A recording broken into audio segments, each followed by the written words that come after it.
Hello everyone, good evening. তো দুদিন ধরে বৃষ্টি হচ্ছে, মুষলধারে বৃষ্টি হচ্ছে। তো সেই জন্য এখন সন্ধ্যাবেলা আজকে বানাবো হচ্ছে চিকেন পকোড়া। মানে জমিয়ে খাওয়া দাওয়া হচ্ছে। আর চাটনিটা আমি বানিয়েছি। হ্যাঁ, তার সাথে হচ্ছে আমাদের স্পেশাল ধনেপাতার চাটনি, যেটা ছাড়া চিকেন পকোড়া আমাদের চলে না। তো কড়াইটা গরম হয়ে গেছে, এখন তেল দিয়ে দেবো।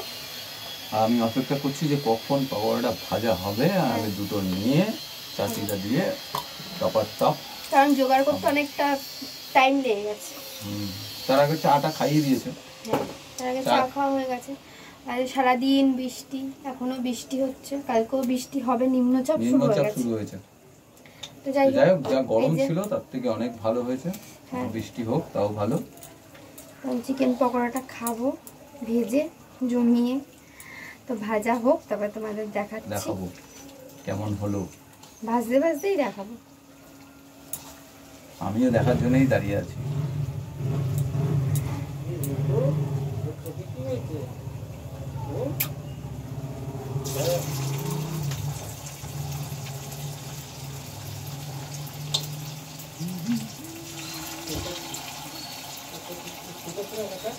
হ্যাঁ,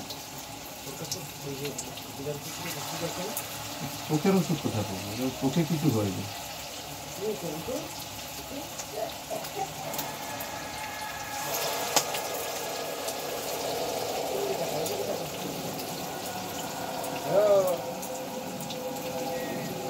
তো কতগুলো ভাজার জন্য দিয়ে দিয়েছি কড়াইতে অল্প করে, আর তেলও অল্পই দিয়েছি, যেহেতু অল্প করেই ভাজবো তো সেই জন্য। তো চলো একে একে ভেজে নিই। আর এই যে মাখাটা, এর মধ্যে ধনেপাতা আছে, পেঁয়াজ কুচি আছে, ডিম আছে, কাঁচা লঙ্কা আছে, কর্নফ্লাওয়ার আছে, অনেক কিছুই আছে। দিয়ে সব কিছু দিয়ে মেখে চিকেন দিয়েছি। তো চলো, ওটা তো ভাজতে দিয়ে দিয়েছি। আর এখন এদিকে স্যালাডটা নিয়ে নিয়েছি, আর এই যে ধনেপাতার চাটনিও রেডি করে নিয়েছি। তো সেটা পুরোপুরি প্লেটে বেড়ে রাখি, শুধু ভাজা হবে। পকোড়াটা ভাজা হয়ে গেলে প্লেটে বেড়ে নেবো। তো সেই জন্য আগের থেকে সব জোগাড় করে নিয়েছি, পেঁয়াজ, শসা, ধনেপাতার চাটনি, যেটা তেঁতুল, কাঁচা তেঁতুল হলে বেশি ভালো হয়, আর এটা এমনি নর্মাল টক তেঁতুল দিয়ে করা হয়েছে। আর এই যে ভাজা মোটামুটি হয়েই গেছে, এখন তুলবো, আর একটুখানি হলেই হয়ে যাবে।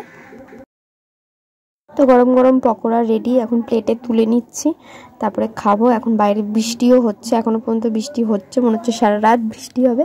তো বৃষ্টির দিনে গরম চিকেন পকোড়া খেতে তো বেশ ভালোই লাগে। তো চলো এবার দিয়ে আসি ওদেরকে। তো কেমন লাগছে পকোড়াগুলো দেখতে অবশ্যই কমেন্ট করে জানিও, আর আমি খেয়ে বলবো যে কেমন হয়েছে। আগে বর আর ছেলেকে দিয়ে আসি, তারপরে আমারটা প্লেটে বাড়বো, মানে আরেকবার ভাজবো, তারপরে আমারটা নেব। আর এটা হচ্ছে আমার জন্য নিয়ে নিয়েছি, আর ওদেরটা বিছানাতে দিয়েছি, যদিও বা আমি বিছানাতে খাবো না, আমি নিচেই খাবো। ভুল করে দিয়ে দিয়েছি, কিছু করার নেই। আর আমি খেয়ে টেস্ট করে তোমাদেরকে জানাচ্ছি যে কেমন হয়েছে।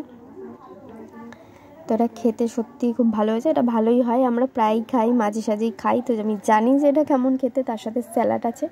তো চলো ভিডিওটা এখানেই শেষ করছি। ভালো লাগলে লাইক, কমেন্ট, শেয়ার।